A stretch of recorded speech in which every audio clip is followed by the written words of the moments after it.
تکوین 9واں باب۔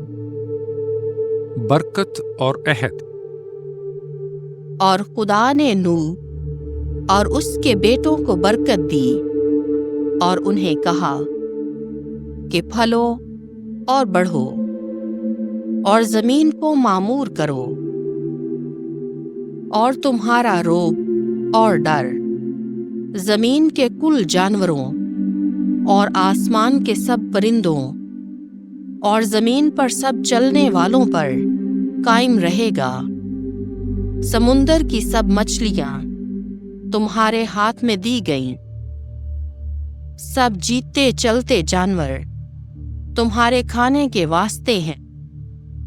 میں نے ان سب کو نباتات کی طرح تمہیں دیا، مگر تم گوشت کو اس کے خون کے ساتھ مت کھانا، کیونکہ میں تمہارا خون ہر ایک جنگلی جانور سے اور ہر ایک آدمی کے ہاتھ سے طلب کروں گا۔ اس آدمی سے بھی جو اپنے بھائی کو مار ڈالے، میں آدمی کی جان طلب کروں گا۔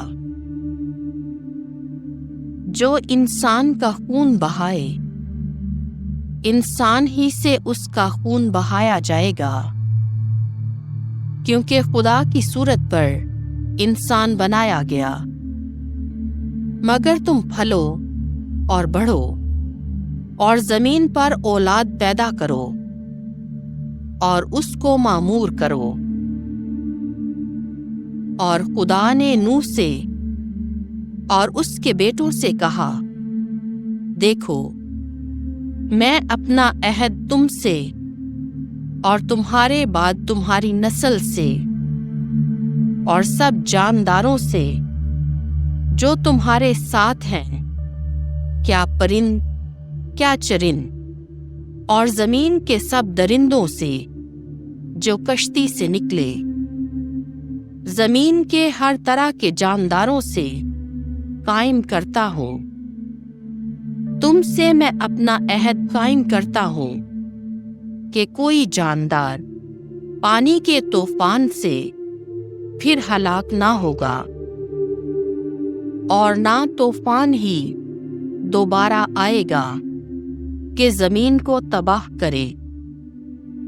اور خدا نے کہا کہ جو عہد میں ہر زمانے کی پشتوں کے لیے اپنے اور تمہارے درمیان، بلکہ تمہارے ساتھ کے سب جانداروں کے درمیان کرتا ہوں، اس کا یہ نشان ہے، میں اپنی کمان بادل میں رکھتا ہوں، وہ میرے اور زمین کے درمیان عہد کا نشان ہو۔ جس دن میں زمین کے اوپر بادل لاؤں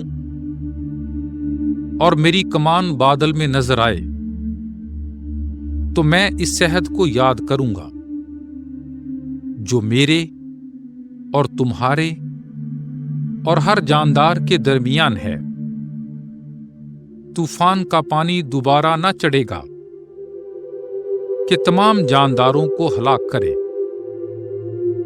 کمان جب بادل میں ہوگی، میں اسے دیکھوں گا اور میں اس دائمی عہد کو یاد کروں گا جو خدا کے اور ہر جاندار کے اور ہر مخلوق کے درمیان قائم ہے۔ پس خدا نے نوح سے کہا کہ یہ اس عہد کا نشان ہوگا جو میں نے اپنے اور زمین کے ہر جاندار کے درمیان قائم کیا ہے۔ نوح کی لعنت اور برکت۔ اور نوح کے بیٹے جو کشتی سے نکلے، سام اور حام اور یافت تھے۔ اور حام کنعان کا باپ ہے۔ نوح کے یہی 3 بیٹے تھے، اور انہی سے تمام زمین پر بنی نوع انسان پھیلے۔ اور نوح کھیتی کرنے لگا، اور اس نے انگور کا باغ لگایا، اور اس کی مے پی کر نشے میں آیا، اور اپنے ڈیرے کے اندر برہنہ ہو گیا، اور کنعان کے باپ حام نے اپنے باپ کو برہنہ دیکھا اور اپنے دونوں بھائیوں کو جو باہر تھے خبر دی۔ تب سام اور یافت نے ایک کپڑا لیا اور اپنے دونوں کندھوں پر دھرا اور پچھلے پاؤں جا کر اپنے باپ کی برہنگی کو چھپایا، اور ان کے منہ پچھلی طرف تھے، اور انہوں نے اپنے باپ کی برہنگی کو نہ دیکھا۔ جب نوح مے کے نشے سے ہوش میں آیا تو جو کچھ اس کے چھوٹے بیٹے نے اس کے ساتھ کیا تھا جانا۔ تب وہ بولا کہ کنعان ملعون ہو، وہ اپنے بھائیوں کے غلاموں کا غلام ہے۔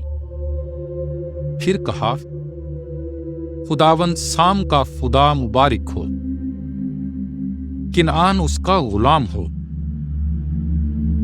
خدا یافت کو پھیلائے کہ وہ سام کے خیموں میں بسے، کنعان اس کا غلام ہو۔